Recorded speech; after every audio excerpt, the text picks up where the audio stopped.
the slide there. Before we open, I just want to let you all know that I'm Lisa Francis, maiden name Rafferty, married name. So some of you may have had different names on the flyer, but just take a note of our housekeeping rules. They're on the slide in front of you. And just take 30 seconds to just glance over it if you're just hopping on. If you've been on already, you've read through it. And then we'll just open up with a poem, and then I'll just dive into the questions for the panelists. And once we do that, the panelists, we're kind of going to do popcorn style, or I'll call in someone, you know, whatever is comfortable at the moment as I'm guiding us along. So here's our poem. Angry at God. I told God I was angry. I thought he'd be surprised. I thought I'd kept hostility quite cleverly disguised. I told the Lord I hate him. I told him that I hurt. I told him that he isn't fair. He treated me like dirt. I told God I was angry, but I'm the one surprised. What I've known all along, he said, you finally realized. At least you have admitted what's really in your heart. Dishonesty, not anger, was keeping us apart. Even when you hate me, I don't stop loving you. Before you can receive that love, you must confess what's true. I'm telling, in telling me the anger you genuinely feel, it loses power over you, permitting you to heal. I told God I was sorry, and he's forgiven me. The truth that I was angry, he finally set me free. By Jessica Shaver.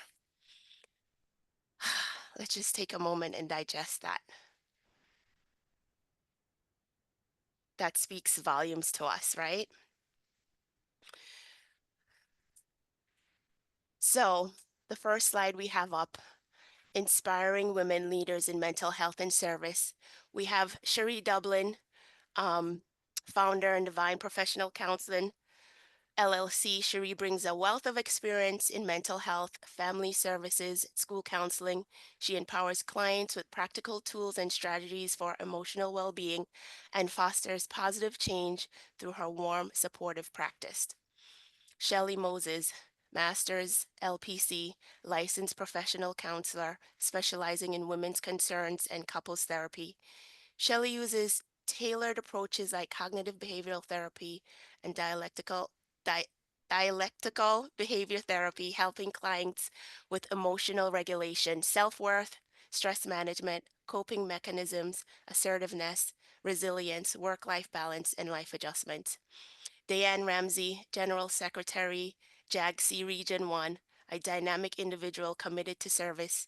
Diane is an entrepreneur, active responder in her region's trauma, grief, and loss response system, offering support to individuals in crisis. She balances relationship, volunteerism, and continuous learning, aspiring to further her expertise in behavioral analysis. Natalia Johnson, Bachelor's in Science, Technology, and Society, mental health advocate and coordinator of Community Mental Health Promotion and Support Team of Youth Enrichment Services, COMS. Natalia is a board member of the Women's Diversity Network. She works to expand mental health education access and connects families to resources and support. So, I will kind of transition a little bit to Kat. She's on. She's our lead in Cassoni's Wise, Women in Support of Excellence. So I'm going to temporarily pass the baton to you so you can just introduce very quickly what Wise is. I don't know if it's on the next slide, unless she wants me to read the slide. Are you Hey, there? hi. Yeah, I'm here. Hi, Okay. ladies. Unfortunately, my camera is not working, so otherwise I would be on the camera right now. Mm-hmm. So, WISE is a Cassoni affinity group. The Cassoni is the Caribbean American Society of New York. We are here to help support women. As part of our mission, we are looking to support the women holistically, mentally, and as far as her mental health, her physical health, and spiritual health and well-being. So to that point, we will have several events throughout, at least maybe 4 additional events throughout the year. And we look forward to your joining us for those events. Today's event is virtual. We will have some in person. If you're have any interest in WISE and contacting us, on the first slide we had our contact information, and on our towards the end on our last slide we will have additional contact information again for those who are interested in contacting us, and maybe even perhaps joining us as a member of WISE. Thank you. Thank you so much, Kat. I have to stop saying somebody like poke me in the head if you can. So our first question, and we'll get started with that. What is grief and loss? What are the red flags of grief and loss? 2-in-1 question. So any of you ladies, please feel free to take that. So I'll start off by saying it's still morning. Good morning, everyone. It feels like afternoon to me. I've been up for quite some time. It's good to see everyone. I'm Cherie Dublin. I am the founder of Divine Professional Counseling, and it's an honor to be here with you all this morning. So what is grief, right? Grief is what we feel on the inside, right? Grief and loss, I often say is like related, right? So grief is technically what we feel on the inside, right? The pain, the anger, the sadness, right? It's everything that we feel when we have lost someone that we really love deeply, right? And oftentimes when we think of grief, we think of, death, right? But I think it's important to remind ourselves that we also experience grief when we experience other things in our lives, right? Losing a job, right? We experience grief when that happens. It also could be we experience grief when we've had a breakup, going through a divorce or a separation, right? So grief is the pain, the experience, the emotional discomfort that we experience when we lose something, right? So that is what grief is. Okay, I would like to add also. All right, so grief is everything that Cherie said. So I would put it to say it's the result. Grief is the result of a loss.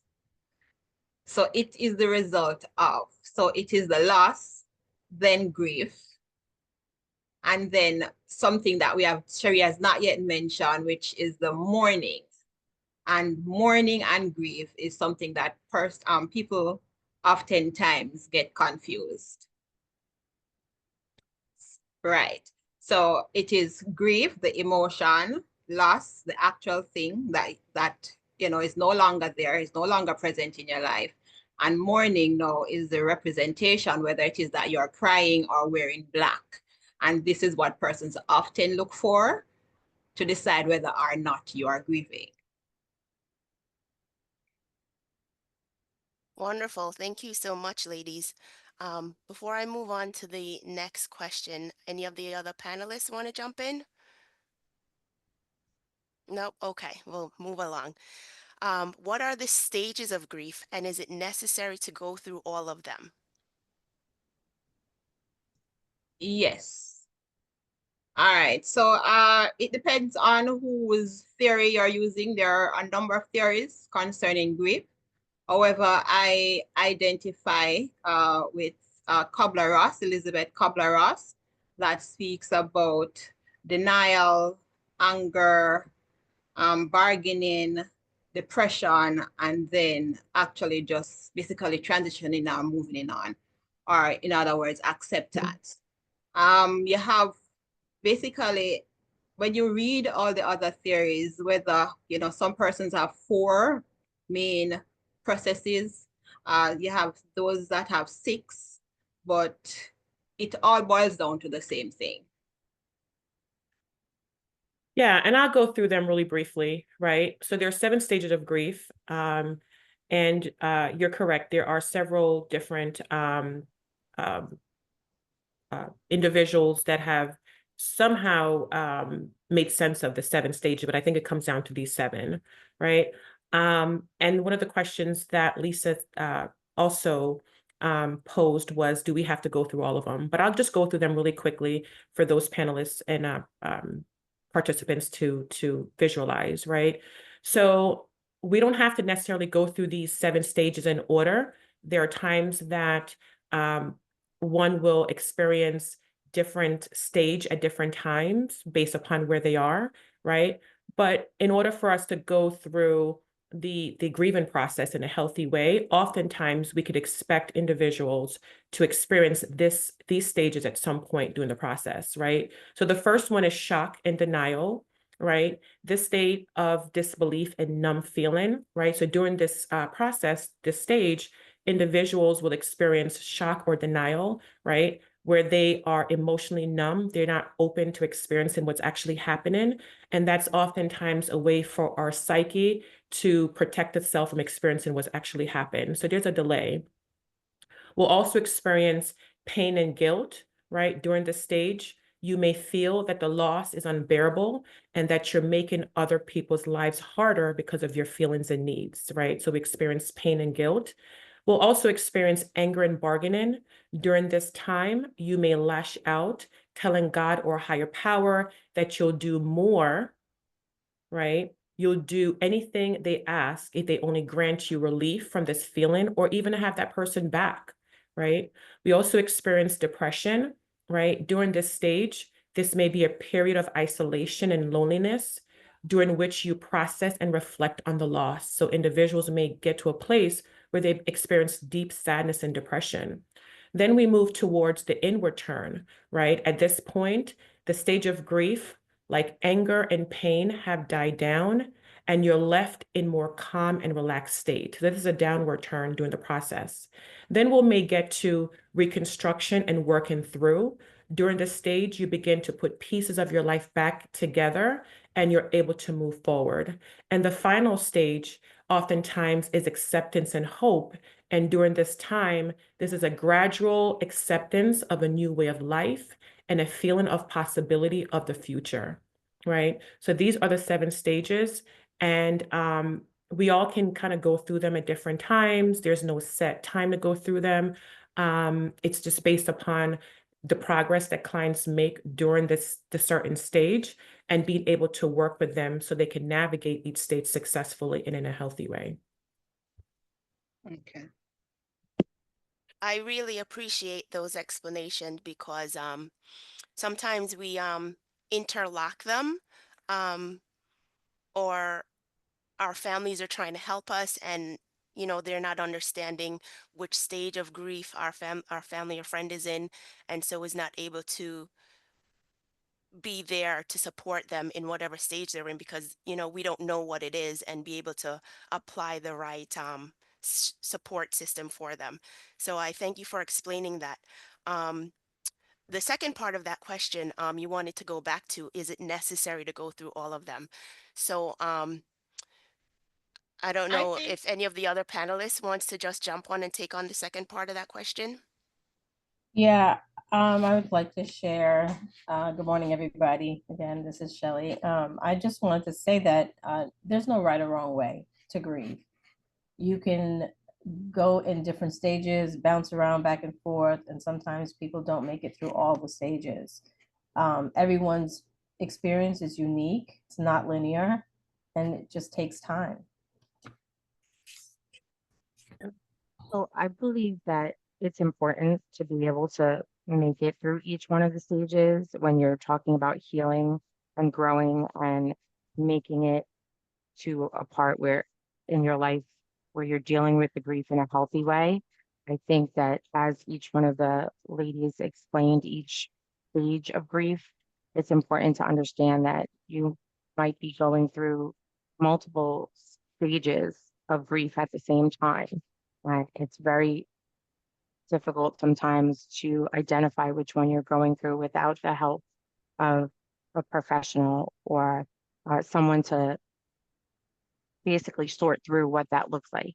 And it's really important to be self-aware and journal and discuss what those things mean to you, what this person, this loss, this grief that you're going through actually looks like, and what stage that you're in, and informing yourself, knowing that there are 7 stages that are in existence that people have identified, and being able to channel whatever emotion you're going through, whatever thought process you're going through, and applying that to one of these stages and saying to yourself, okay, this is what's happening, this is what I'm going through, and coming up with a plan of action to then maneuver yourself through that stage to get to the next one, just to be able to function, because it's really important.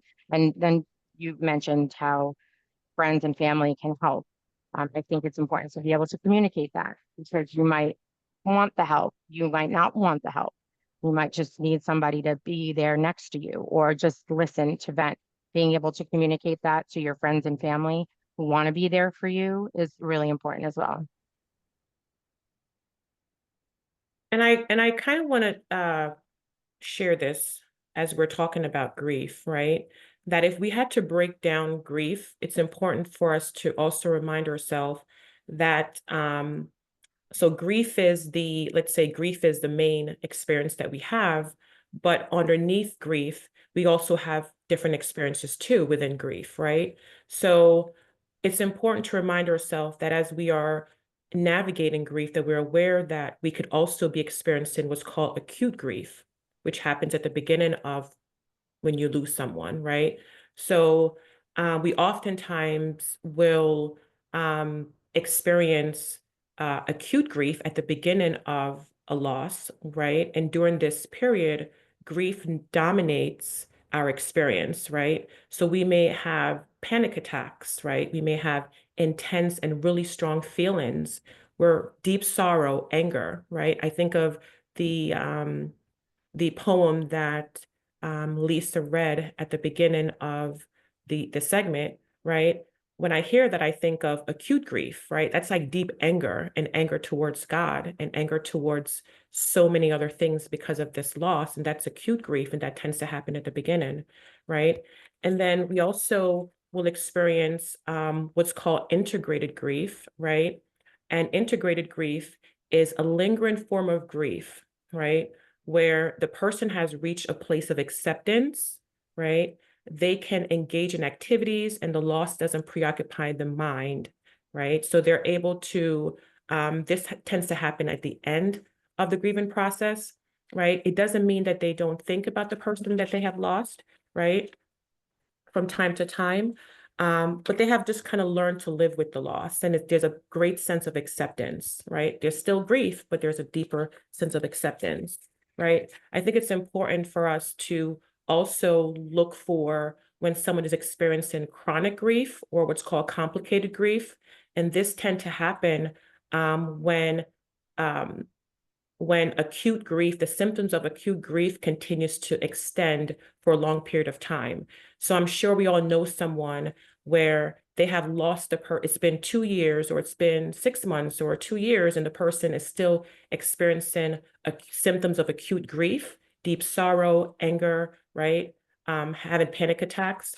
That person is experiencing what's called chronic or complicated grief. And that's when we need to really be conscious of when we need to provide intervention for that person, because I don't want to say normal, what's normal or not normal, but it's red flags, right? It's a red flag that we need to provide that person with some deeper intervention, because people are naturally, we're supposed to be able to grieve loss and accept loss. And if someone is stuck and they're experiencing complicated or chronic grief, we need to provide some interventions for them. So I just want to Okay, share. so I thank you. I know that you said, Cherie, read the acute with the chronic, but I'd like to add the exaggerated grief in there, Thank you. That's good. along with the exaggerated and the chronic grief. Those are when the grief is prolonged. Yes. Those are the signs of that now would be persons not wanting to leave their room, they're not showering, their life is now in turmoil because nothing is getting done.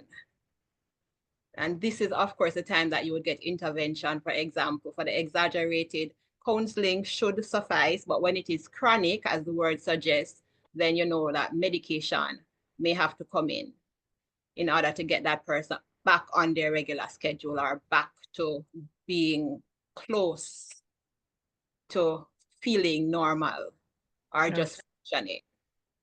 So yes. Wow, So, some good there's a, answers. I love it. Just keep it going, ladies. yeah. Yeah, so there's a new diagnosis that's in the DSM, right? And of course, um, there's certain characteristics in order for someone to be diagnosed with this. But after 6 months, right, if a person continues to show symptoms of acute or chronic grief, right, they can be diagnosed with what's called persistent complex bereavement disorder, right? So I think it's important that we are paying attention to how we're feeling as time goes on, and that we are paying attention to, the people around us who are experiencing grief, that we're looking for the red flags so that when we're noticing that if they're stuck in a certain stage of grief and we're noticing some behaviors like Ms. Ramsey is saying, that we're able to provide interventions to them, right? Because oftentimes we'll be like, oh, they're just grieving, but they've been grieving for a year and a half, right? I was just They've been stuck in their room for 2 you years. said that. That's a problem, right? I'm happy that you mentioned the year and a half because I know the textbook would generally say 6 months.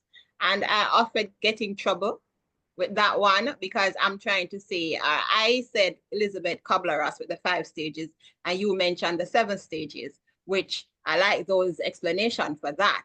However, how do we now dissect or divide the 7 months or the 6 months into the stages, and what time period would we allot? You're right. So Yeah. for me, I believe that you grieve and be mindful of it, mindful of what is happening, because time is going, life is passing, and you don't want to be stuck grieving when you should actually be living. So when it comes to grief, I would suggest that the person, the griever, extend themselves grace, as well as others around them extend grace as well. One of the things you said before, Cherie, was using the word normal. So we're talking about mental health. So grief and loss, this is all part of our mental health. So I like to use the word being healthy. So if we're noticing red flags in our health, otherwise, maybe we don't feel we have a headache or we're experiencing symptoms otherwise that are more physical. We usually tend to see a doctor or look for things in that way, some sort of medication. But with our mental health, we don't always do that. So I think it's really important to be able to say what is unhealthy, what are unhealthy mental health patterns, what do those symptoms look like? And also, I feel culturally that sometimes we have an expectation that things are always supposed to be okay, that we're never supposed to feel grief or loss. And that when you do, it's a bad thing, or life is not okay, or um, it's woe is me, it's the end of the world. I've seen that a lot of times, and I feel that grief is a stage in life that you're gonna go through no matter what. You're eventually going to lose someone or lose a job, lose a relationship, lose something in your life, and experience grief at one point. And I think it's healthy and a good thing to be able to teach people to expect that and learn healthy coping mechanisms, and to embrace the fact that it is a part of life. We're all humans, and it's a cycle of what creation is, and it's not something that needs to be feared or something that needs to be looked upon as negative in a way that you want to stay away from it. Sometimes it can be celebrated. Like when you're looking at funerals, a lot of people do celebrations of life, instead of looking at it in a way that, when you're looking at coping mechanisms, instead of looking at it in a way of losing someone, we can say that they're moving on and then celebrating that life. So there's a lot of different ways that you can look at it, and noticing that it is just a stage of life that you're going through. It's something that you can uh, utilize as a way of growth, a way of you know, moving on to another stage. Like as we do growing, we have milestones. We turn 21, we turn 40, we turn 60, all those things. So I just feel like it's something that we need to learn culturally to embrace. versus looking at it in such a negative way. I appreciate that your perspective on that, Natalia, which actually segue us into the next question. How does grief and loss interact in shaping our emotional experience, and what are the key distinctions between the two? So if you can just incorporate that question to just continue on the lines of what you were talking about. So, all right. So I can say that a lot of times people live with grief and loss because that is how their life is. Like they don't, they're not born with a silver spoon. They are born into a family where trauma and dysfunctionality are an everyday thing.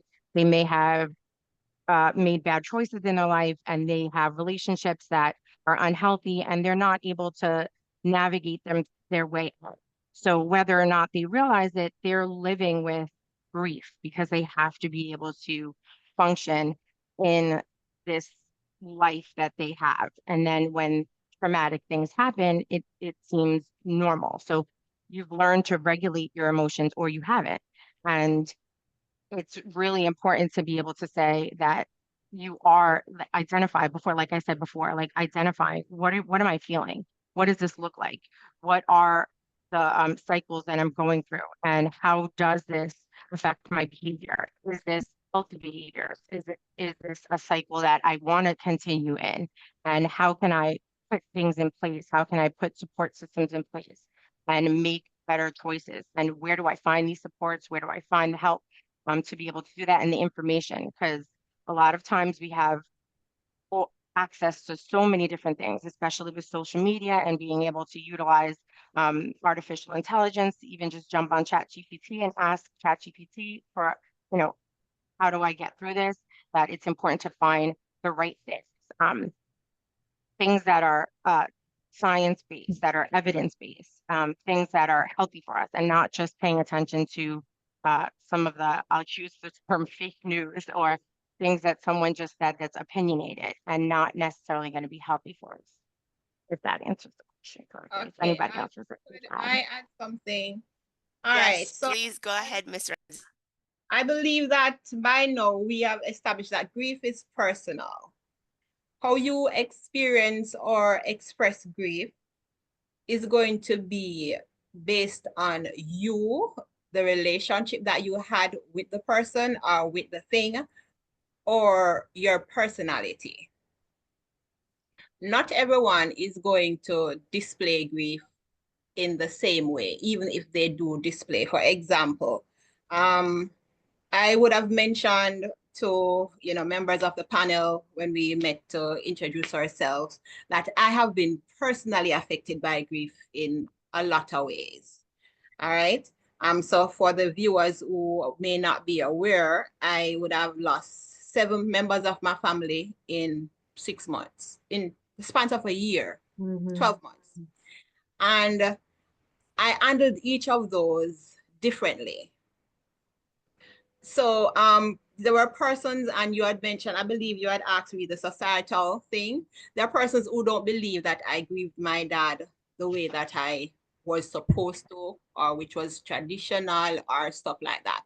But I chose not to because I knew that he lived his life the way he wanted to, and in the same manner, he died the way he wanted to as well. So it was not for me to grieve and to have the regrets because this was his choice. And for in everything in life, it is a choice that you will have to make, especially because it is your life. So he chose, so therefore I would have to respect. So I chose to grieve him by honoring him and doing what I think was best or he would have wanted. So as we say, it is a personal thing and there are different factors. For example, my dad died, he was my father, but he was someone's brother. So his sisters and brothers would have grieved him differently. They came from the same womb. His nieces, his friends, they would have also grieved differently. So it has to do with the relationship, your personality, and a number of other factors. Yes, that's a a good eye opener because we're so stuck sometimes in our own grief. We don't see the way other people grieve Yeah. that same person you're grieving. So that is a good point. And just to segue into the next question, it sounds like your dad had some medical issues, but the question is, grief from a traumatic loss is often different from other forms of grief. It can bring shock, unresolved emotions, even a sense of injustice. How can we begin to process grief when the loss is sudden or deeply traumatic? And what are some healthy ways to navigate the complex emotions that come with it? Hey, that's a mouthful. Yes, it Anyone is. else? That was a mouthful. I couldn't shorten it. It was like, make this shorter. Was that my question? Did I add that? I Yes. think it was. Yes, you can. Yeah. Um, So, uh, so, mhm. oh, someone Go ahead, going? Sheree, go ahead. Okay. No, when I hear that, right, when I hear that question, I think of distorted grief, right? So distorted grief is an extreme feeling of anger, right, towards oneself or to a particular person, right? So I know that grief has so many different parts to it, right? So when I hear that question, I think of distorted grief. So how do we process distorted grief? I think we process distorted grief the same way we would process grief itself, right? It's an intense emotion, right? So we have to be conscious of what we're feeling, like Natalia said before, and being able to process and be aware of where we are at every moment of the grieving process, and being aware of having a support system that's going to help us to navigate and process and explore each of these complex feelings so we can make sense of it, right? So no matter what form of grief you experience, we feel the same intense emotion, right? The emotions may feel differently at different points, right? It may be some emotion may be more intense, but we all experience the same thing, which is sadness, anger, right? Intense feeling of sadness, right? So I think it's important that we just create a system or support around us that's going to help us navigate each of these stages. All right. Also, could I add to that? All right. So while the processes would be the same, I want to add that if it is anticipated grief, for example, my dad was ill. It wasn't ill to the point where he had to die. As I said, it was a choice. And by saying it was a choice, he was pulling out the IV, he was not taking the medication, hiding the pills in his mouth, stuff like that. So that to me suggested that he didn't want to be helped. But let us say in the case of somebody who has a terminal illness, so your mother, your grandmother who has cancer, and they are going through the stages of cancer, 1, 2, 3, you are anticipating because you know that cancer is the big C, the big killer, right? As opposed to, you just saw your friend and you said goodbye, and the next morning you heard that she died on her way to the trip that she just visited to tell you that she was going on. That's a sudden death. All right. So, of course, you would have a greater level of shock concerning your friend's death as opposed to your grandmother or relative that was ailing before, because you would be building up. You're holding your breath and you're hoping that, all right, there's going to be some kind of miracle, but just in case, you're still looking. So you would have that kind of thing happening. So the shock or the difference with how the grieving goes is how the death came about or how the loss came about. Or let us say, if it's not even a death, let us say you lost your job. All right. You would grieve losing your job, especially if it's the case where you went in this morning and unawares to you, you just heard that you're fired because somebody stole something and said you did it. And getting fired, stealing is one of the ways under which you can be dismissed immediately, as opposed to you slacking off, getting memos, and then they say, all right, this is now the last straw. So you would have anticipated that based on your performance, but you would have reacted differently based on something suddenly being sprung on you. Yeah. Right. So that is how I would look at that question Yep. as well. Shelley, you want to jump in there? Yeah, I want to jump in. I'm gonna answer the traumatic loss question, but I also want to say at this moment, for all the people that are on the call right now, check in with yourself because maybe you're going through it right now or you've been through it and it's bringing up stuff for you right now. So just take some time to, if you need to step away for a second, or if you need to, take a breather, get some tissues because this is a heavy conversation, right? So you want to just be mindful of that and take a moment to really check in for yourself. With traumatic loss, it definitely brings shock, confusion, a sense of injustice to you. Um, and when you process that type of grief, you want to acknowledge that the healing is going to take time. It's not linear. We've been saying that for this conversation, creating a sense of safety before diving into what the emotional pain is, utilizing grounding techniques, and that's something that we can offer you guys later. If you don't know what that is, you can Google it as well. There's all types of grounding techniques to manage distress, breathing exercises, mindfulness, movement, just validating and making space for all your emotions, including anger and guilt. Seeking trauma informed therapy to unpack the unresolved emotions safely. It's important to remind ourselves that experiencing these deep emotions, it doesn't mean that we're stuck, right? We're just human, and it's okay for us to go through what we're going through. Everybody does it differently, and it's okay for you to take the time you need to take to be able to process that. Thank you, Shelley. I love that because so like I said before, this was my question, right? And when I was a kid, I was bounced around to different babysitters. My mom had 3 jobs. One of the babysitters was a friend, and their cousin lost their mom to their dad. And this is a little heavy, shooting her in the back of the head while they were in the back seat of the car. This was both like a traumatic situation that they went through, and then they had to mourn the loss of their mom. I could not wrap my head around it as a kid, what they were going through and what that looked like. I never could understand it. It was too heavy for me. So I never addressed it. I just like I even asked my mom to stop taking me there because it was just too heavy for me. Wait, Fast forward, make up home. just have to some more. Yeah.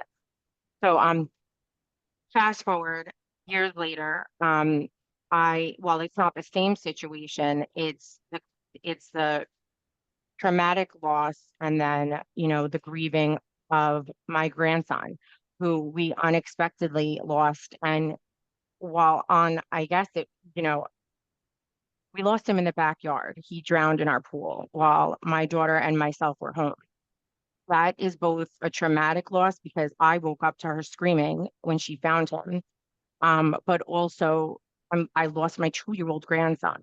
So it was when in processing and learning and beginning to understand what I'm going through, I realized that it was two-folded, and it brought me back to that experience as a child and remembering like these people went through this. I had to watch him, had to try to resuscitate him. I looked into his eyes and, that's why I said, Shelly, thanks, because this is heavy. You do have to check in with yourself. I put myself on mute and I did the grounding techniques and I breathed a little bit before I spoke about this because I dream those things and I flash back to them. And I know I'm going to cry and it's okay. And I've gotten to that point where if I don't do this, if I don't well up and I don't I feel like I'm not human. And it's okay to experience those emotions because this is real. Like what makes us different as human beings as opposed to an inanimate object is that we feel, we acknowledge life, right? So having have been through the traumatic experience of having to resuscitate to him, having to scream and call and beg for help, watching him looking into his eyes when he was gone, and then mourning the loss of like never gonna see him get to go to high school, never gonna see him go to kindergarten, all of those things, and then we're going to talk about this later in another question, like then moving on and being okay, what looks healthy, how am I there as a mom, how do I how do I mourn this with my daughter who is this is her first child, she's 25 years old, she already has mental health issues, that are foundationally present versus now she's dealing with these complex issues of mourning her son and guilt that it was on her watch, and both the same for me on I was sick at the time and I actually was sleeping, and I had told her this, and it was kind of just like something that happened, and he's a very strong-willed child, so he went and did what he did, and went out to the pool. He was probably trying to grab a dinosaur in the pool, thinking about all these things, acknowledging that this is who he was. And then I think, oh goodness, I'm not gonna, Miss Mills, I think her name was, said, knowing these things about the person, knowing that this is who they were, and just celebrating that part, and knowing that that's part of the grieving process. And to be honest with you, knowing that I may never stop grieving. And this may be the way I live. I know that my life has changed forever. And I will never be the same person that I was before.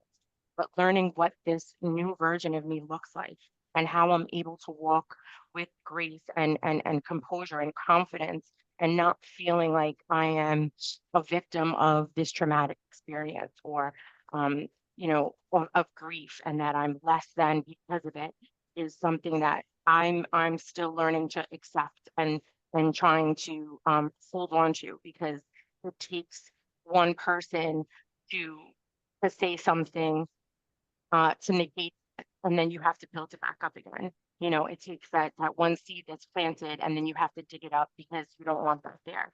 Um, but like I said before, it really is, and like Shelley said, it really is putting those plans into place, knowing who your support systems are, putting yourself around the right people, and making sure that one of the best things that I think I've ever did is mapping my thoughts, where they're going, why I'm thinking them, how I can reframe them, and just practicing that over and over and over and over again, and journaling that as often as possible, so that it becomes something that I I'm no longer having to write down, or I'm no longer, it's just second nature, and I can do it even as I'm talking to you guys.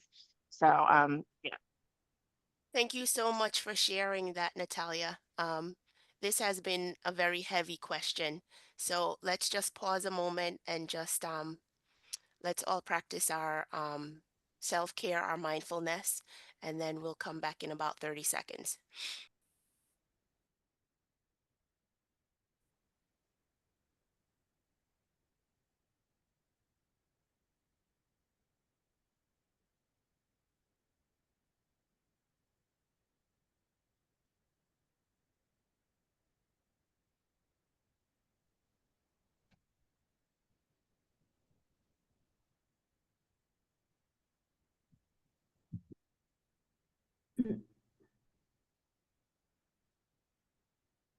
All right, ladies, thank you so much. Um, a lot of different emotions are going on right now, and the wheels are turning with all the different stages of grief and the different vocabulary dealing with grief. So while we digest that and try to make sense of our own grief as we're sitting in on this call, um, we'll get to that healing portion as we go into the meat and potatoes and go into the self-care aspect. So as we're kind of segueing into the emotional piece, um, how does cultural perspectives or societal emphasis on visible expressions of mourning influence perceptions of grief, and what challenges arise for individuals who process their loss in less outwardly apparent ways? I know we talked about it a little bit, but I feel like the second part is really what we should jump into. What challenges arise for individuals who process their loss in less awkwardly apparent ways? Um, so Natalia was this is a safe space. So with her being able to cry during this time, that's good. But what about if you're at work? You know, what does that look like? Can someone talk about that? All right. Can I say, if you're at work and you feel like crying, because Natalia, I just want to say, I'm listening and I'm smiling because I'm here now saying I'm going to say to you, cry or journal, and then you came out and you're doing all the right things. You're doing all the right things. I know we are moving on, but I just wanted to ask her a question. The heaviest part of it, is it the part of the grief where you were looking forward to doing these different things with your grandson?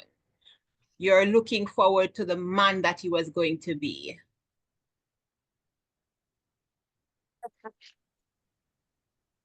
Okay.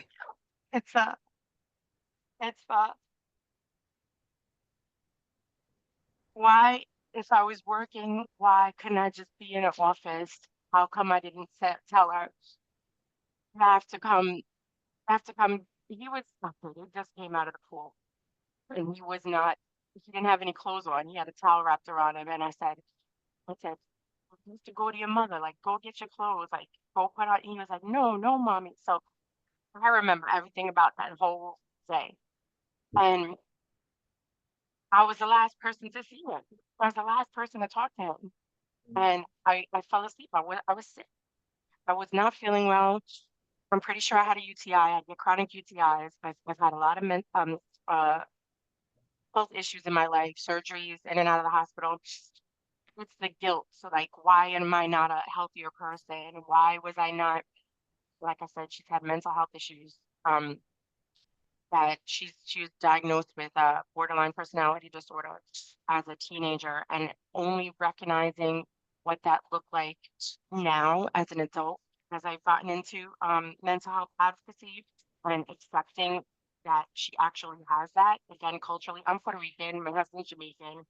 uh, they, have this tendency of not wanting to look at mental health more seriously, and acknowledging that there could be a real issue. And I didn't have the partner to look at that and say, okay, let's put a plan together, let's do something, what are we going to do?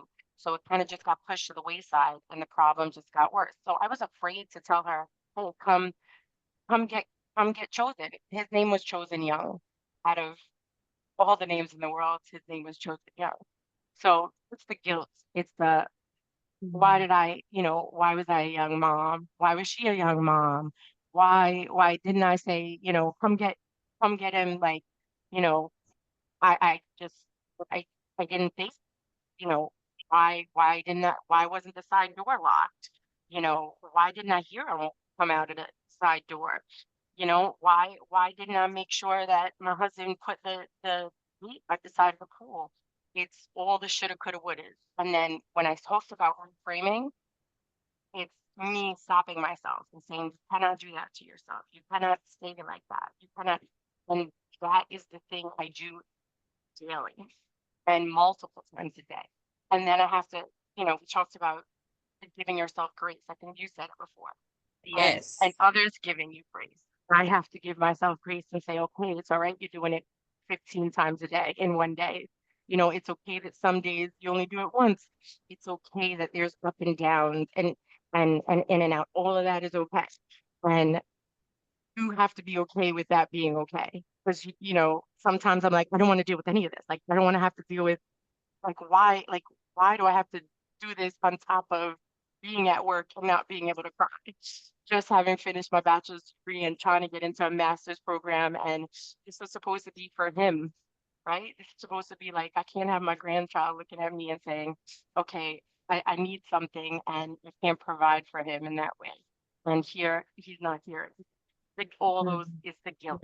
It's not even, because in my mind, he's in a better place, and his purpose is far more than I even understand at this point. So that I have peace, a little bit of peace there, but it's the guilt. I'm sorry. Okay, all right. And I'm glad that you acknowledge that you just need to extend just a little more grace, just a little more, add another little pinch every day. I'm sure that Shereen is going to say something. I'm seeing her face. Yeah. I actually, Yeah, I actually, jump right in. I actually don't have anything to say. I'm just here really feeling compassion towards Natalia and Miss Ramsey, and as I'm looking at the notes that our participants are writing, I'm just feeling the emotions with them, right? I mean, we have people who are saying that, you know, since my mother passed, I've experienced issues with celebrating and finding joys in life, right? Since my dad passed in 2017, Christmas has never been the same. So I'm just absorbing this moment with everyone, and really understanding how hard life is, and how we all experience pain along this journey. And I think it's so important for us to um, really be conscious of not judging ourselves for where we are with the grieving process, right? And that give ourselves permission to experience sadness and pain.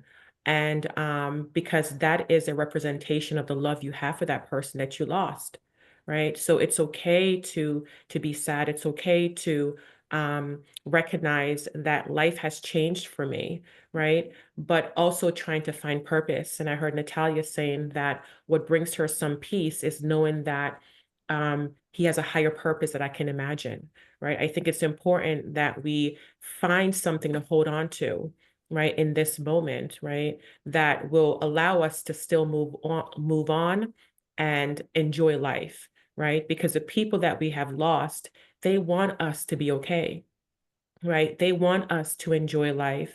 They want us to love again. They want us to be happy. They want us to find peace.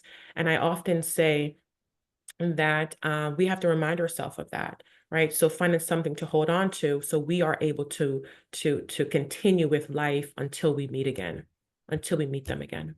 Yeah, that's good. That's really good, Sheree.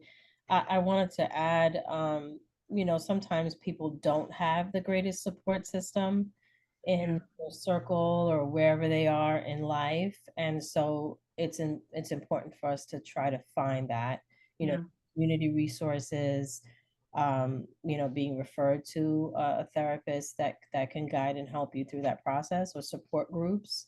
But as Sandy asked the question, when you're crying at your desk, from the loss of whoever it is, in her case, her sister, it's okay to say, I need a moment.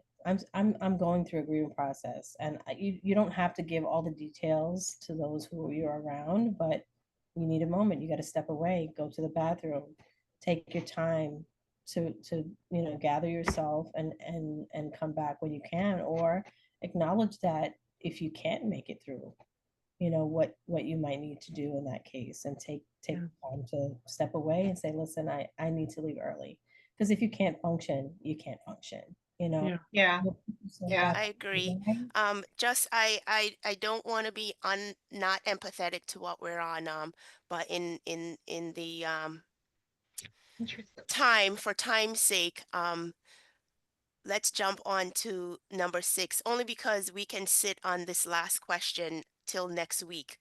Um, so the next question is, sometimes in grieving, we lose our sense of self-identity, survivor's guilt, which was part of what we were talking about anyway. What advice can we offer people who are struggling with this type of grief? So let's get into more of advices. I know, Shelley, you were just talking about that. So let's just dive a little bit deeper into this next question to focus it that way. So I want to add to this, because mine is a little bit different. I have a personal experience with this myself. Grief, it just isn't about losing loved ones, and not being insensitive, of course, because I understand, but it can also be about losing the life you envisioned. I personally experienced this, when my spouse and I, who were deeply connected in our faith and community, went through a shift in our beliefs when they no longer aligned. And this was a change that just wasn't a loss, of faith shared, but a loss of our future that we were building together. It forced me to grieve while still being in the relationship. So it's called an ambiguous loss or ambiguously grief that can be just as painful as a physical loss. So in identifying this type of grief, I had to acknowledge the reality of the change with diminishing, without it diminishing its impact, on me, exploring personal values and rediscovering what defines me outside of the relationship or situation, practicing my self-care, self-compassion to navigate the complex emotions without judgment, leaning into support systems, the same thing, just having professional, spiritual, and personal guidance in my circle. Even though I am a therapist, we need therapy too. We need support as well because we go through life, we're human. So it just isn't always about loss of people, but it can be the loss of a life that you wish you were looking forward to in your life, and redefining who that, what that is, what it looks like in the process. And it's okay to mourn. It's okay to mourn the past while embracing the possibility of a different future, a still meaningful future. Okay, I agree with what you said, Shelley. My thing is to say, introspection. That is what worked for me. Doing a lot of introspection. And while it wasn't the case where I was still in the relationship, this is now my marriage and we are separated. And I'm thinking, okay, I grieve because he's not dead. So I'm not grieving his death, but I'm grieving what could have been or the plans that we had together. So in doing the introspection, it brought me to a place where I had to remember that all the plans that were being made, I was half of those plans, which means the glass is still half full. It's Right. not empty. So I need to go on. I can still accomplish some of those things. And it is while I have been separated that I went ahead and got the business started, got the degree under the belt, and will get the other things that I intend to get. Absolutely. So it has to be, introspection, asking yourself the tough questions, as well as, allowing persons to ask and answer. Allowing persons to ask you, because I know that sometimes you are afraid to ask yourself because you know what the answer already is. As counselors, we are all counselors here. We know that we already know the answers. When persons come in to talk to us, they already know the answer to the questions that they may even have, but they don't want to confront it. So allow somebody to ask you the question then and answer it honestly. Because while you can lie to others, if you successfully lie to yourself, you're in trouble. I So love that. I really do. I think that educating yourself is super important, whether it be formally or informally, reading as many books as you can about whatever it is, if it's grief, if it's any type of self-help process that you need specifically to whatever you're going through. I think it's super important when you talked about going through, I think earlier in one of the conversations you had, we talked about going through divorces. And also, I feel like even as parents, as women, we have that empathetic, that compassionate, that need to like fix things or want to be there for people. That's something innate within us. We created that way, right? So for us, when we tend to mourn what we feel like our kids' lives should have looked like, what we feel like the marriage that we intended for ourselves since we were children should have looked like. And when we don't get that from this other person that we either created or we chose to be with, intentionally, I can speak for myself and I say that I've been with my husband, it'll be 30 years in a few months. I was 14 when I met him. I am not the same person. I Right. look at him today in a completely different, from completely different eyes and a completely different heart than I did at 14. I had no clue, like no clue. So I mourn the life that I expected to have been on a regular basis because I didn't know anybody, right? So, and it's okay because I can make better choices today. I can educate myself because I have to, right? Because if you don't and you can convince yourself, like Mr. Ramsey said, that it's okay to be less than you were created to be. It's okay to settle into the dysfunctionality, the unhealthy cycles of thought. And you convince yourself that that's normal and and it's okay to be like that. That's when you've lost. And I feel, I talked about surrounding yourself around people that can bring you up and also put you in check sometimes, that will love on you in that healthy way and that godly way. And I'll just speak. The Bible says to rebuke you in love, right? And I feel like that's so important for you to have, regardless of what your faith is or where you come from, but somebody to just say, hey, this is not okay. And I love you enough to tell you it's not okay for whatever this is. And let's just sit in it and find out where it's coming from. And for this moment, acknowledge that this is the emotion or this is the behavior that you're going through. And let's dig a little deeper, find out why, and come up with something that we can then move beyond, because when you have people that are choosing to not do better for themselves, are choosing to stay in unhealthy situations, are choosing to not take care of their responsibilities, are choosing to not process their loss and their grief well, and you get caught up in that, it's detrimental to not only yourself but people that you love. So yeah. You so much, ladies. I want to take a pause and just address a few questions that were addressed through this organic dialogue, but I just want to make sure the participants who asked these questions, if it was answered. Um, I'm taking this pause now because the next segue, we're going into interventions and coping strategies. So before we jump into that, I want to go back to Karen. Is it Karen? If grief is different for all, what makes your grief too long? When should it be okay to let it go? Was your question answered through this dialogue, or do we need to respond to that for you? Nope, nope. It was answered when she said your grief could go on forever. So it was Okay. answered. All right. Wonderful. The next question is the Sandy. You were crying at your desk at work. Were we able to answer that for you or address that for you? Or do we need to talk about that a little bit more?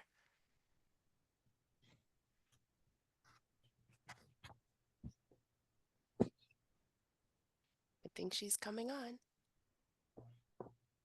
Okay, if she stepped away, we'll come back to that. Um, Katina, um, since your mom passed away, your experiences haven't been the same. Celebrating and finding joy. Were we able to answer or address um, your emotions to this? I think you may have been able to somewhat. Um, I guess maybe it would be good if we can maybe talk about, I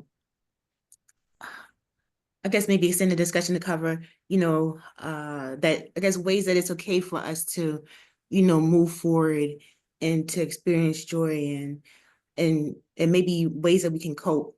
Maybe other coping mechanisms that you would recommend or that you have found useful for you in moving beyond grief. Okay, that's our number 10 question. So can you just hold on to that for a moment? We'll come back to it. Is that okay? That's perfect. Thank Okay, you. thank you. And I think that ties in with Marion, with her dad passing during Christmas. Christmas have never been the same. Um, and Natalia, she found ways to celebrate the holidays and make them different than what they expected to be. Um, and Sandy responded again later. I have to stop saying I was told that recently my mental health professional who is my sister wants me to enjoy my life. Uh just jumping through. Could I add something, Lisa? Yes, give me 1 second. I want to make sure we have all the audience, the guests, not audience, our guests. Can I say, my name is Marion Bob McCoy. I'm the one who wrote with the father in 2017, who passed away Okay. on Christmas morning. Okay. I just wanted to comment that part of it, I just wanted to give a little bit of background. I'm a physician, family doctor, and my father had cancer. And I think it was the fact that I couldn't save him, the guilt that I couldn't do anything as a physician, even though I navigated all of his health issues as he was passing. We knew he was going to pass, but the fact that he passed on Christmas morning, which was his mother's birthday, and there was just a lot of things that went into that. So that's why for me it's just not the same. And I haven't been able to figure out trying to do different things. Um, and now that the family has grown, and he was just 4 months shy of his first grandchild graduating from college, and he was a big advocate for education. We're Guyanese, so there were a lot of background things that went into that comment. I just wanted to make that point. So, Marion, I have to say, I am a child care. I was a child, my associate's degree is in early childhood education. I ran a daycare in that very same home for 13 years. I've always had that pool. I've taught children to swim in that pool that my grandson drowned in. So I totally can vibe with you as to that experience of guilt and not being able to kind of or grappling, so to speak, with like I'm like you're a healthcare provider. Why couldn't you save, your father? I believe you said that's the same way I feel, and I'm still dealing with that, and I still have to, even from a societal perspective, right? So I'll share this. Being a childcare professional, being in the field, I've also done casework. I'm doing that now. I I CPS came involved. They actually founded me for neglect.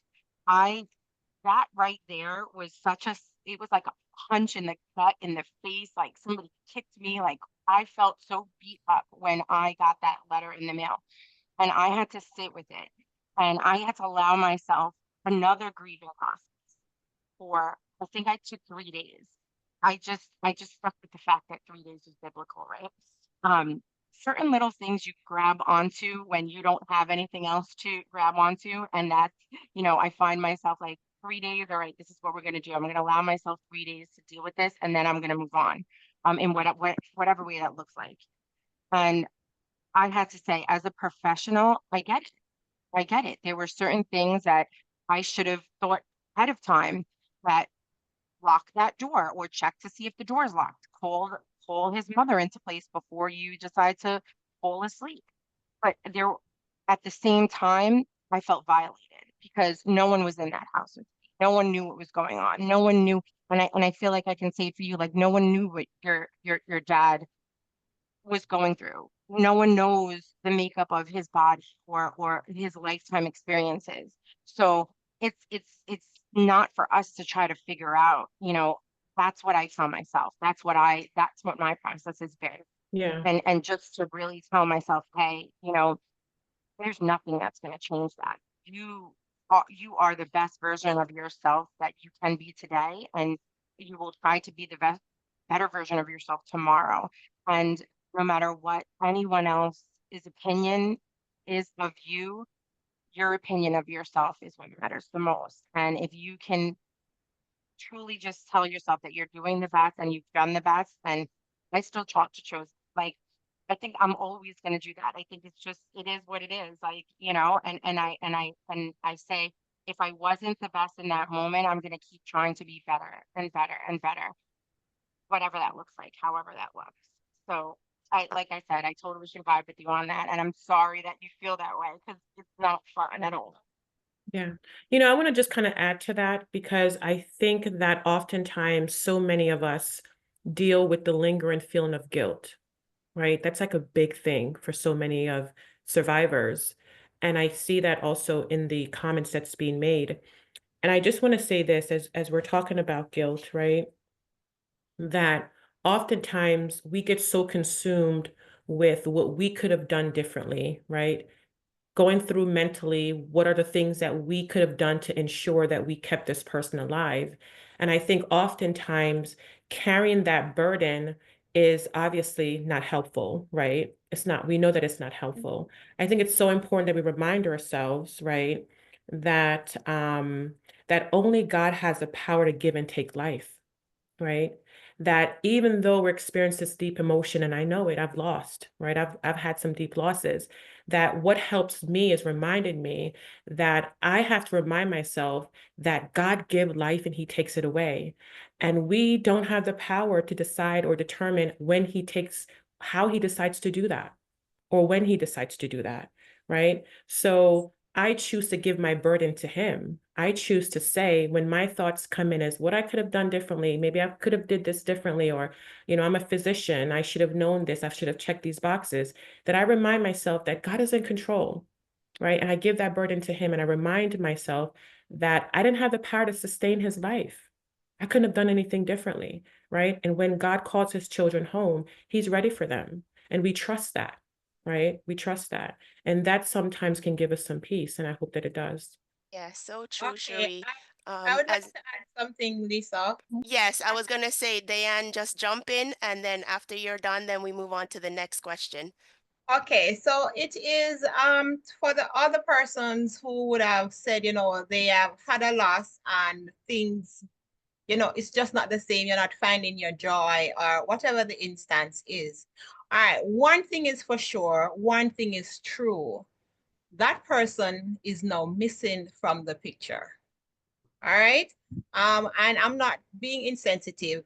The person is actually missing now from the picture, which means Christmas dinner at the table is going to look different. Yeah. But what we should now focus on is how do we make Christmas fun for the persons who are at the table?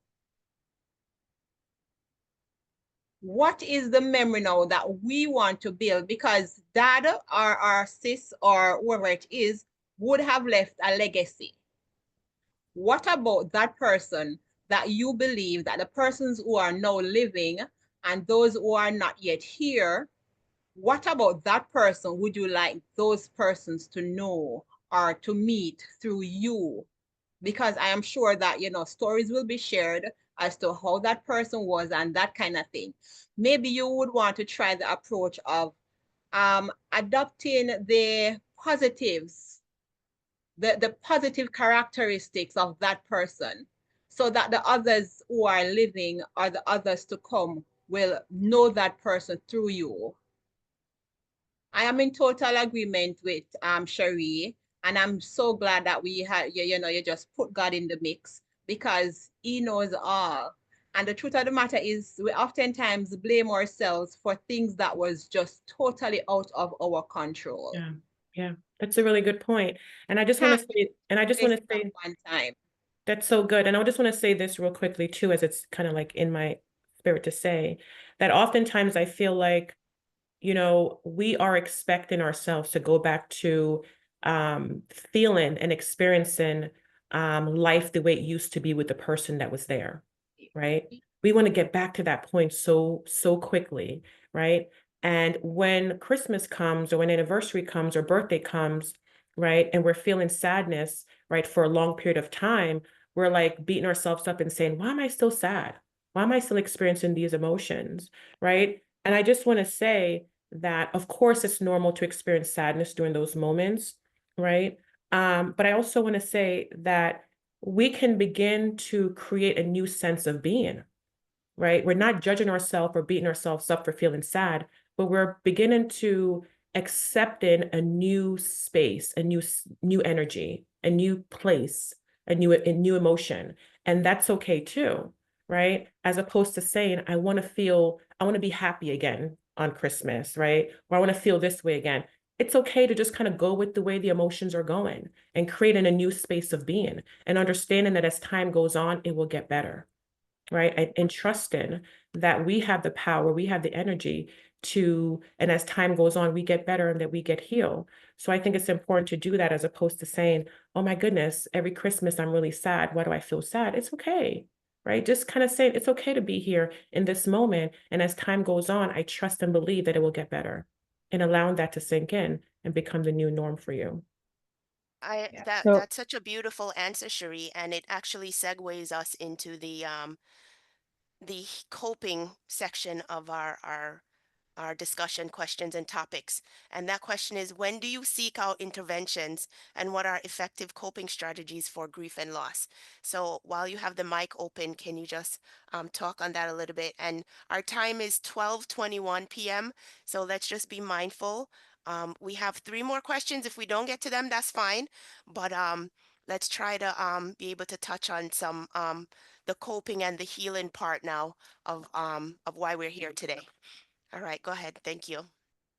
So I'll just kind of go back to I don't want to say that there is a normal way to grief, right? Because like I think Ms. Ramsey said earlier, that we're all very complicated and complex, and there's no normal way to do this, right? Or go through this process. But I think that we need to be able to identify some red flags within us, right?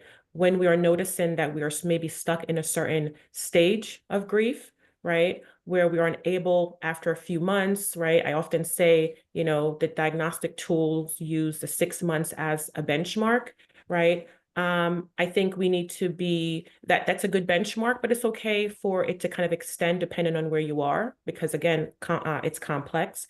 But I think that a red flag would be if we're noticing that there's that chronic grief kind of extends, right? That we're experiencing after 6 months or even after a year, we're experiencing like severe or really intense emotions associated with the grief, is when we need to explore interventions.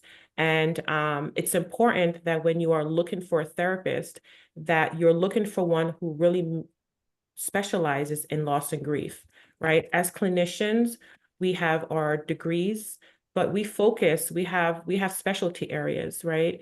And I often say that when a clinician says, I can treat every disorder, I say, I don't know about that. There's so many, right? We really want one that's going to specialize in loss and grief, right? And that's not my specialty. I tell people tell people that all the time. It's not my specialty. I really specialize in depression and anxiety, because I think grief is a really complex sort of a focus. But I've done enough workshops and enough studies as it relates to grief that I can speak comfortably about it, but I don't feel comfortable treating it, because I do think it's a very sensitive area that we have to navigate as clinicians. So I say that when you're looking for a clinician, that you look for one who specializes in loss and grief, because there's a lot of different approaches to ensure that they are paying attention to how you're progressing through the stages, and they're really intentional about giving you the support intervention that you need.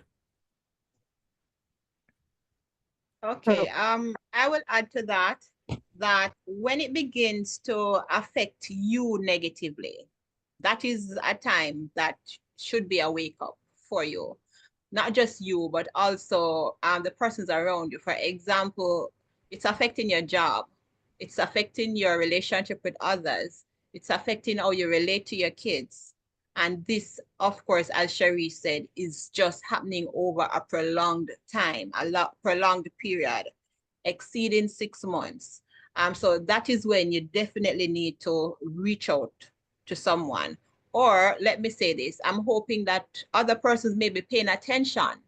So if you are not willing to reach out, because, it is said that you have to admit that you're sick or that something is wrong with you before you would seek help.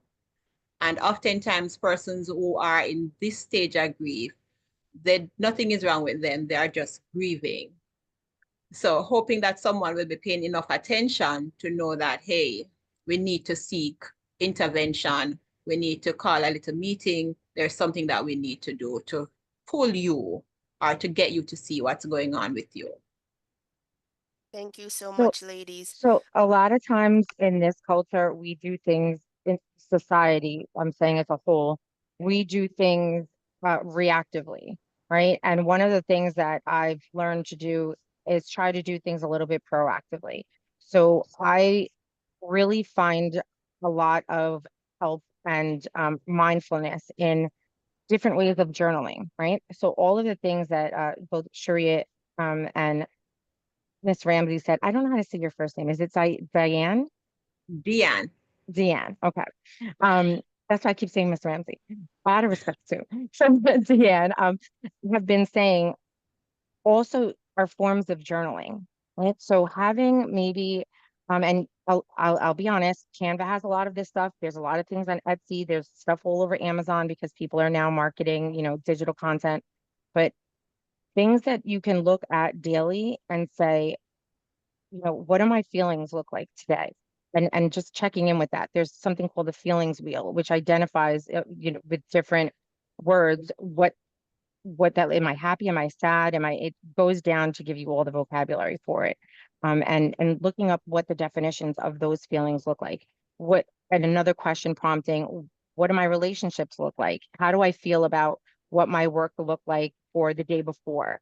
Um, sometimes the stuff you look at as a weekly perspective. Maybe you check in with yourself on a Saturday or Sunday and you say, what are the things that I liked about my week before? What worked? What didn't work? And also like, what was the best thing about that week? And were there things that uh, were distracting to the week or the day? And why was that so? And being able to identify what those things are and checking in with yourself. Um, she talked about introspective, being able to analyze yourself on a regular basis and saying, hey, something's not right, something's off. And then being able to put those coping mechanisms into place, the grounding techniques, the which a lot of them are the breathing techniques. You can look up at a lot of those things on YouTube and on TikTok. There's tons of different things that you have, and especially in New York State, the Office of Mental Health has tons of resources online, and they even have a new campaign that's called Be Well that offers a lot of things that you would be able to utilize to help. Um, I think it's really important to be able to see that you're doing things proactively as well as looking for a therapist. It's difficult to find good mental health services. It's not something that's ignored. It is a known issue, but don't give up. Don't stop. If you cannot find someone right away, don't think that it's not going to happen for you. There are support groups that you can get into in the meantime. There are tons of group support. NAMI is a phenomenal group to get in touch with. I can actually, did I give you NAMI? I didn't give you NAMI. I'll give you that one. They're all things that you can do, and there's process. It's one step at a time that you can take until you find that right person, until you find the right fit for you to be able to process all of this and you have that rhythm that works for you. One of the things that we talked about was finding a way of honoring the person that we've lost and utilizing who they were as a person, that legacy. And I'm not going to get the name. You mentioned that your dad was very into education. And what came to mind is perhaps building a scholarship in his name. To me, things like that are very beneficial and healing because and it's okay to hurt through it. It's okay to not be completely confident and to feel the pain of that loss and to express that to others through, because I think it tells the story of why you're doing what you're doing, and it makes the giving of the scholarship and the fundraising for the scholarship that much more intentional and purposeful. And you can have people buy into um to what you're doing, and humans like that connection. They like to know that what they're doing is purposeful, it has meaning, it's going to give to other people in a way that is helpful. And I think that it's beyond honoring. And the people that we've lost, if they're looking down and they're seeing us, it would put a smile on their face and warmth in their heart.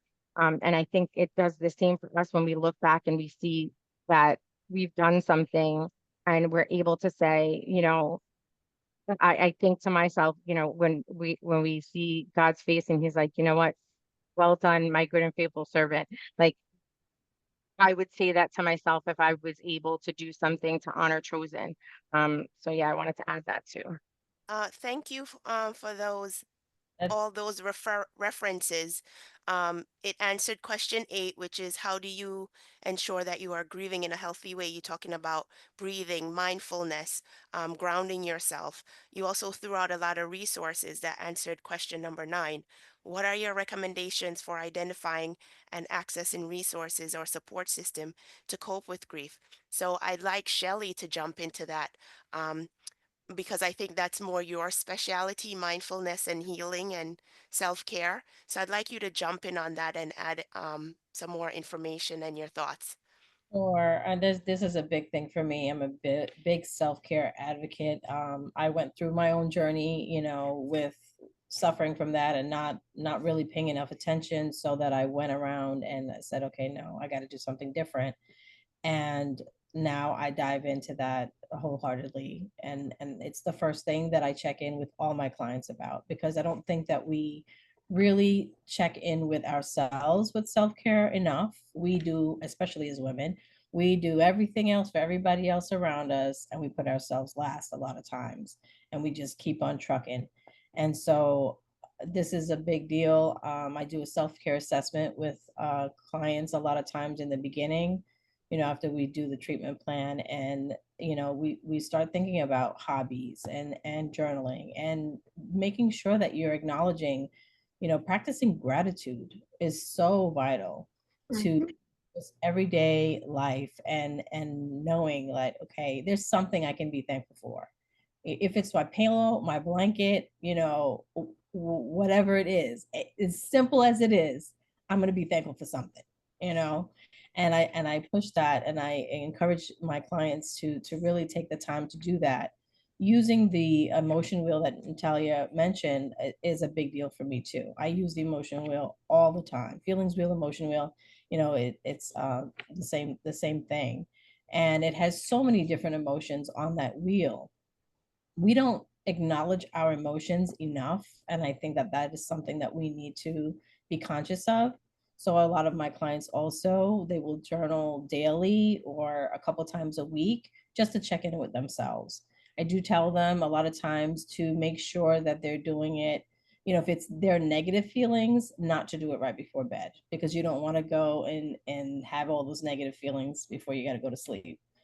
um yeah, so practicing gratitude, engaging in hobbies or activities that, you know, spark interest or creativity, just allowing yourself to redefine happiness for yourself.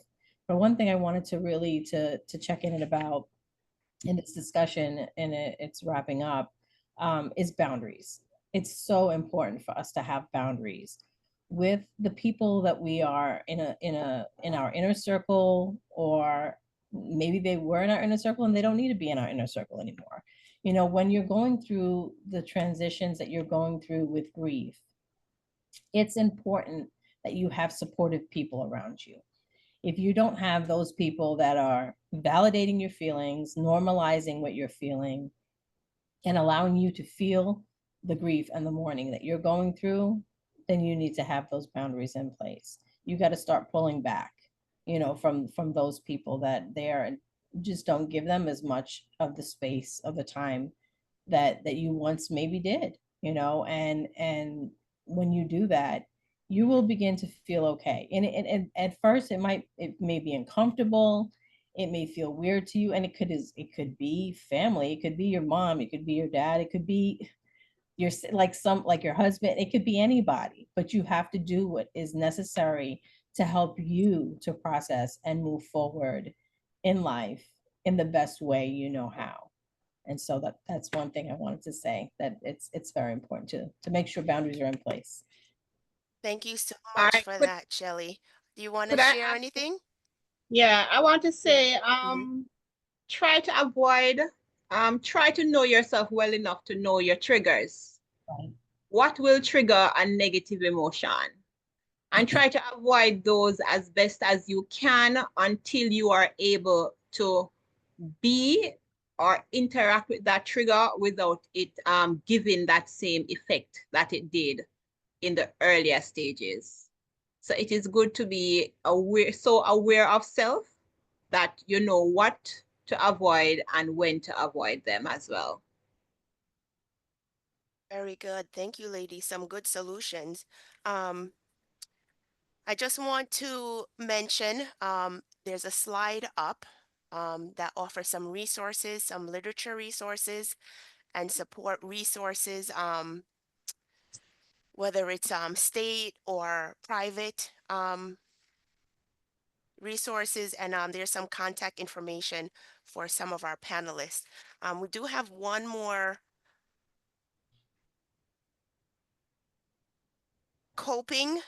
question less as a panel discussion question. And then I have two questions outside of the formal question. So we'll get to that afterward. So I just want to let everyone know it's 12:36. So after we get through this last formal panel discussions question, then we'll go into any other comment or anything else, as I mentioned before. So how can individuals foster pathways to rediscovering joy and fulfillment?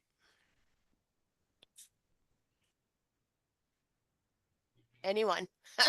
Yeah, so I think that's a really good question, right? I think that losing someone, losing a loved one is probably one of the hardest, deepest pain we experience, right? And I often, there was years ago, I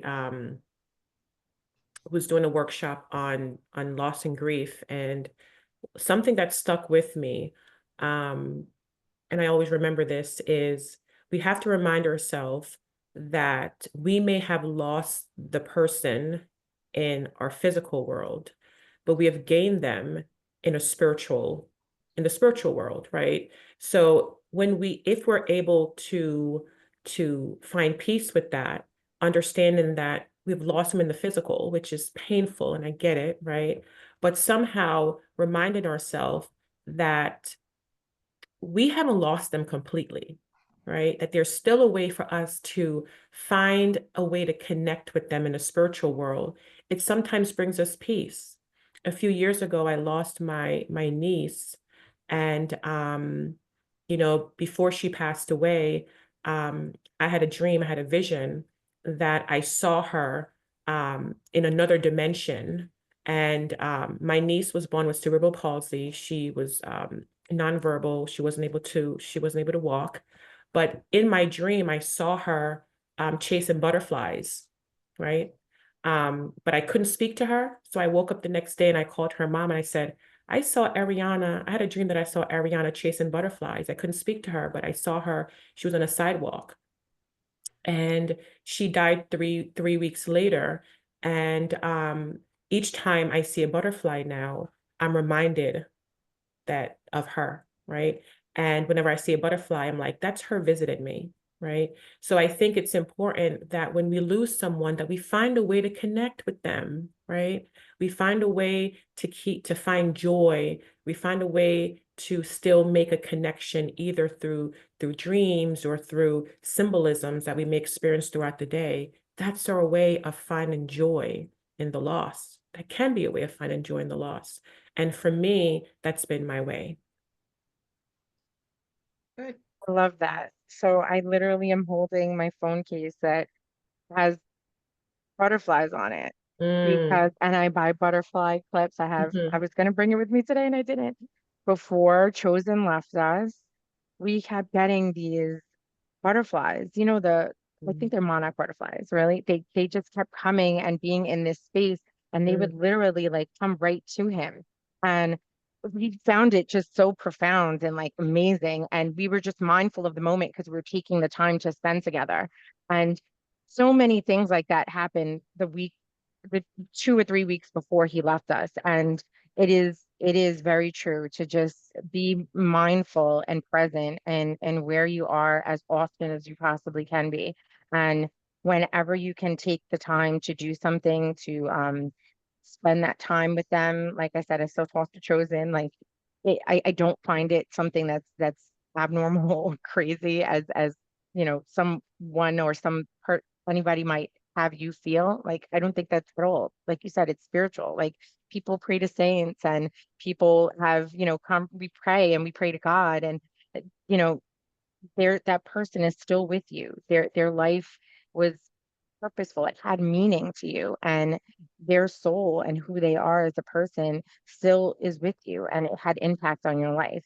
So um I keep a section of my room, just a small area, and I have pictures of him, and I have just little things that like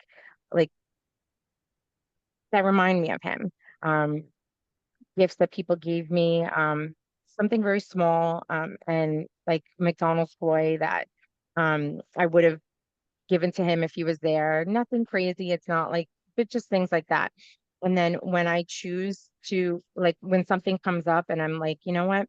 I don't know if I should do this, or maybe I shouldn't because I'm grieving. I've literally just told myself, and this is my own opinion, just do it. Just do it anyway. You often see people suggesting do things when you're sad, do things when you're hurt, do them when you're hurt, when it's hard.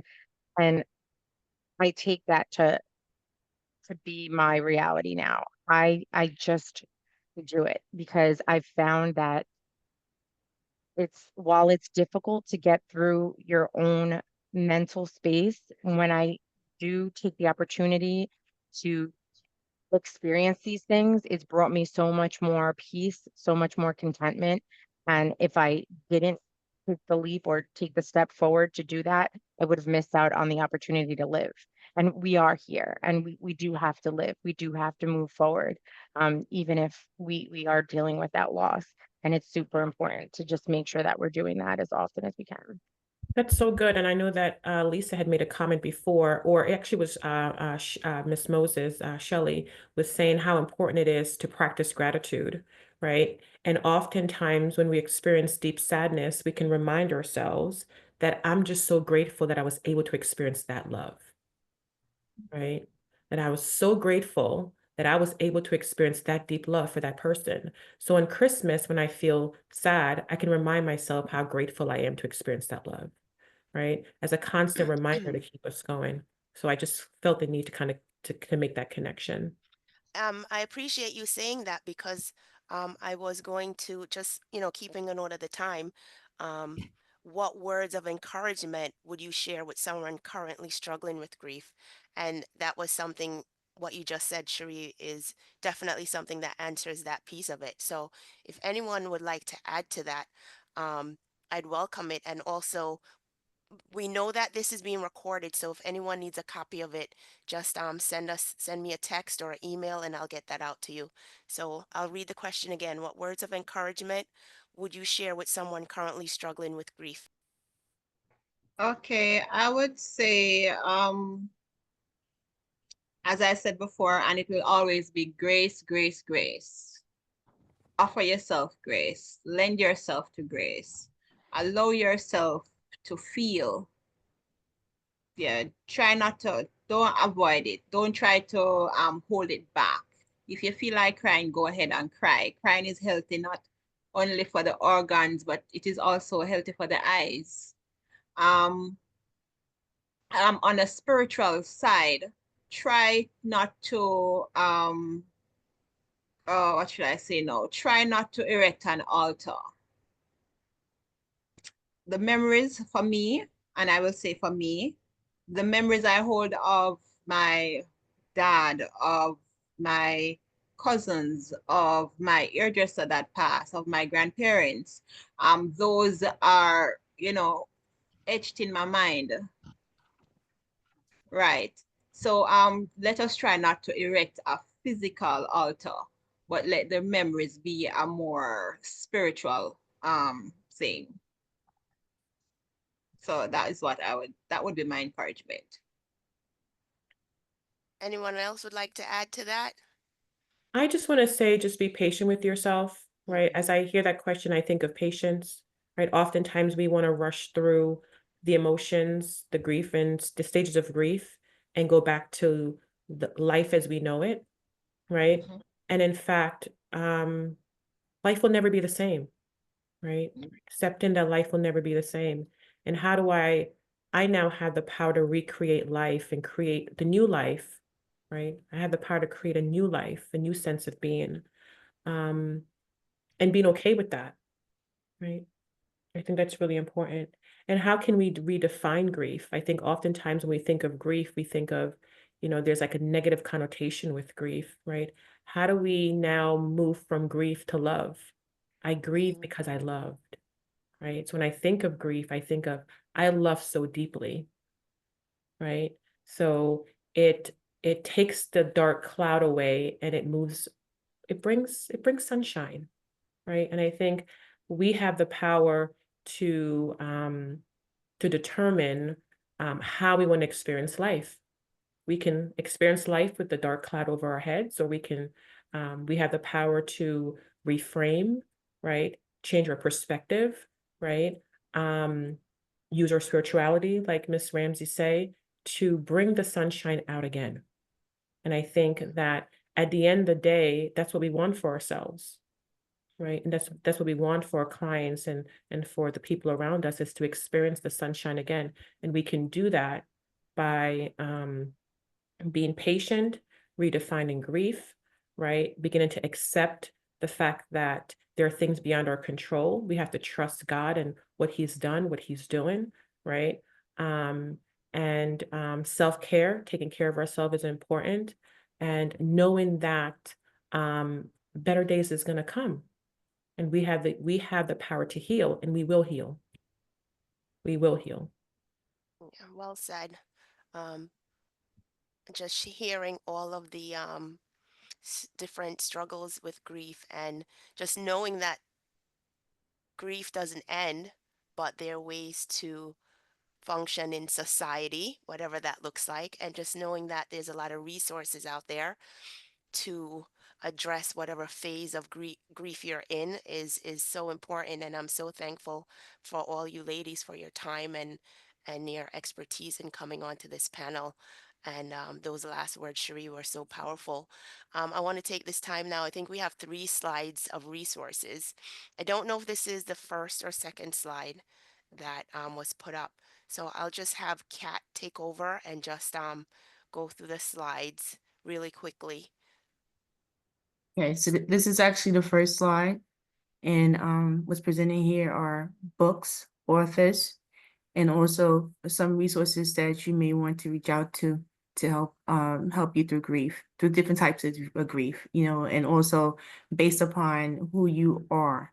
So whether you may be a grandmother who's grieving, if you're looking for resources for a child that may be grieving, um, and then also whether the loss may be that of more of a relationship type of a loss, or maybe even personal traumatic events. Like we have at the bottom of the list on this page, FEMA disaster recovery resources.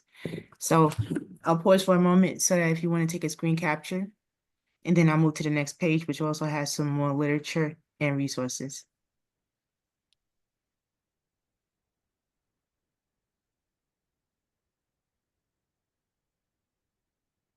Okay, so again, on this page, there's additional literature, some additional resources. We also have the contact information for one of our panelists, and also contact information for WISE. Feel free to reach out to WISE if you'd like to share your contact information for future future events that we may be planning, because we will have future events. And also, if you have an interest in joining WISE, please reach out to us at wise@casoni.org. I just want to jump in here. My husband sent me a link. Um, it's called petbobbyfund.com. And I know we didn't really talk about, I mean, Natalia touched on it when when she shared that she ran a daycare for multiple years, but it could be good for adults. It's a mechanical bunny, and it was developed by a doctor to kind of help with coping. Um, I have bunnies, 3 bunnies, and they're very helpful. You know, they're listeners. You know, they don't look back at you; they just wink at you with their little nose, and it just does something to me. So take this resource, and if you come across any children that you may work with, or someone call you who's looking for a resource for children, um, that's a great tool to use to help with their emotional well-being. And I just wanted to add to the last question and to just highlight what we're looking at here in these last two slides, and just as an encouragement, and especially that we're all here together for this discussion on grief and loss. You're never alone. A lot of times we can feel very alone in our feelings of grief and loss because it's not something you want to share with everyone. It's kind of like Debbie Downer. You don't want to bring that cloud to other people, but it's okay to talk about it. It's okay to share with people. And there are plethora of resources and people that are willing to sit with you and share and just listen. And there's also a helpline for everyone for a crisis, whether it's a suicide crisis, whether it's just somebody to reach out to nationally, and for the state, it's the 988 line. So you can call 988, you can text from your cell phone 988, or you can even go on your desktop, laptop and reach out. And there's always someone there to reach out and talk to, whether it's just to say, hey, I'm just not feeling well, or whether it's to ask for resources because someone else you might know is in need. And there's always someone here. So never feel lonely in your grief or in your loss, and reach out whenever you need to. All right, wonderful. So just as a reminder, we will have the session. It is being recorded, so if you need it, just contact us. We'll get it out to you. And the resources, we'll constantly update it if any of the panelists want to add, so we can have a continual resource available as new information are surfaced. Because I know you all have to do like continuing ed trainings and things. More information is coming to light. And I say that to say we're closing, but just to kind of close out, based on current trends, do we think society is better equipped than previous generations for handling the effects of grief and loss? I'm going to go out on a limb and say yes, because of all the resource. We have 3 pages of resources here, and I know there's more out there that we can add to it. So this was definitely informative, healing in so many levels of healing. And I'm so glad again that you ladies gave us your time and expertise, because in honoring March, National Women's month, we hold on to a lot, right? We're helpers to our husbands, we're mothers to our children. Some of us are out in the workforce, and we wear multiple hats. You know, aside from your professional job, you're involved with so many things in the community. And something like this is really a way to get us grounded. Our cups get empty, and this is something that can fill us back up, so we can go back out there and just do what we do, and just being ourselves and just being there for everyone. So again, I appreciate your time. To all the guests that came on, I appreciate you setting aside time to come on today and to be with us and get filled yourselves.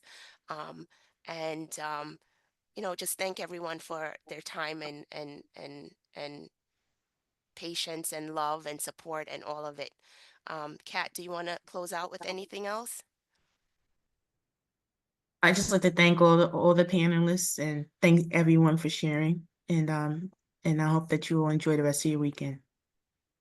Thank you. All right. Thank you Pleasure all. being Have a here. great day. Enjoy your weekend. Take Take care. care. Thank you. Thank you. Thank you, everyone. Take care all. Thank you. Pleasure.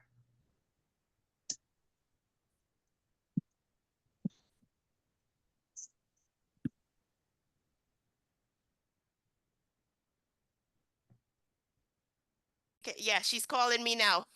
Okay, so I actually wanted to respond to that question because I saw that, right? It said, she said, I love the summary of dealing with grief, let go and let God. I agree, right?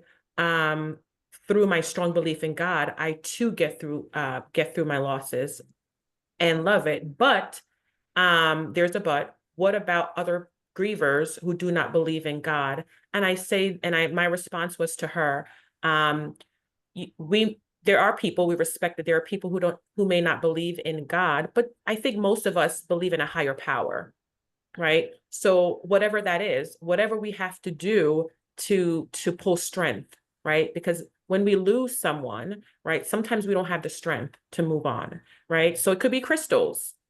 It could be drawing energy from the sun, right? It could be drawing strength from the moon, right? Whatever it is, whatever external factor that can help you get through and navigate the loss so you can gain strength from something else, I think can be useful. So for some, it may be God. For me, it is God, right? But for others, it may be crystals, it may be the moon, it may be the stars. But understanding that and giving that, allowing yourself to gain strength to move on from something else can be helpful.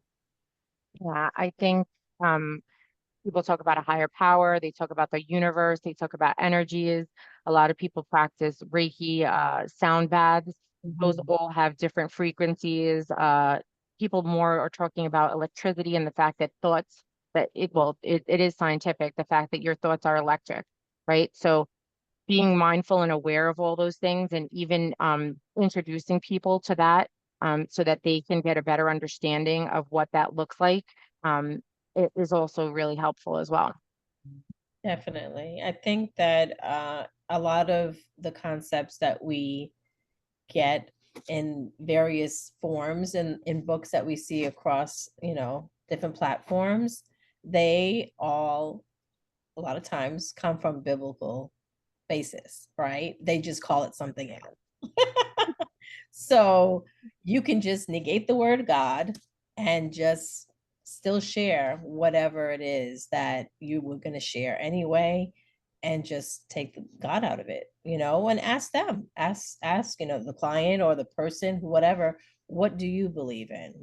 Just get out of them what it is and fit it into their world, however they see the world. And, you make it work that way because there are a lot of times biblical, concepts that span across everything. Yeah, creation is creation, right? He made things the way they are, and it's intelligently designed to be the way it is for a reason. So regardless of how you put it, it is what it is. So when you create whatever narrative that is, it's more listening to the person and understanding how they look at the world and how they see it, and then helping them to create that story and give them the words that they need and the tools that they need to be able to get from point A to point B in a healthy way. Absolutely. I appreciate that. Um, I know a lot of us I know all of us on the panel, we have a fear of the Lord, right? And so in your professional world, I appreciate that you are able to still help people who don't have that belief and they feel that they can trust you as the professionals to be the person who will help them through this time in their life of their grief and loss. Yeah. So that's something I commend you all on because some people don't like God throwing in their face, and they want to feel comfortable in a safe space. So I Yeah. appreciate that in your professionalism. Yeah, definitely. And I think it's just seeing it through their lens, And a lot of times people are angry with God. They may have believed in God at one point, but they're angry and they don't even want to talk about it because it's like you took something from me, you know. Yeah. It's I okay. think even as believers, I can tell you, and I've learned that it's okay. Like I struggle and I have those conversations with, like I I get angry because I'm struggling and I'm grappling and I'm like, this is more energy that I have to expend on just dealing with this grief and this loss and why me? All those human factors, like, you know, Jesus came here on this earth to live as we are so he can be that example. It's not so that he could be perfect without all those feelings. It's, he had those things, but he did them without sinning. Okay, I'm a sinner. You know, like I'm definitely dealing with those things without being perfect. But at the same time, I still look up to God and I'm saying, hey, like, I'm annoyed. Like, I'm annoyed with you. I'm annoyed with world. I'm annoyed with myself. Like, I'm frustrated and angry, and it's okay for the moment. I've had to give myself that grace to just say it is what it is for right now, and it's a moment. It's a passing, fleeting thing, and it's not here forever. I know who He is. I know His sovereignty, and that can say, even for people who don't believe, like the universe is the universe, and there, whatever that looks like, right? It's a higher power. It's bigger than who you are, right? And you may feel like this for a moment in time, but there's something bigger than you. So while you may be feeling angry and you may feel this way, it's it's it, it's there's something that is outside of you that you can look to and lean on and understand that your feelings are valid and what you're going through is valid, but at the same time, there's something else, and you can look forward to that. You can anticipate that that is still to be and yet to come, and you can take this forward at any time you choose. I I can't think express enough the thanks for your expertise and availability. And my love, I love you. This is so awesome. I appreciate Yeah, you ladies very much. Yep, yeah. me too. Thank you guys Thank for you, ladies. yeah, Sorry. nice to meet everyone. Good luck with your careers and everything else that's going on. And Lisa is my cousin, so we'll chit chat soon, I suppose. Yes, yes. Thank All right. you Bye all. All right, everyone. enjoy your weekend, ladies. Take Take care, care. ladies. Bye. Bye.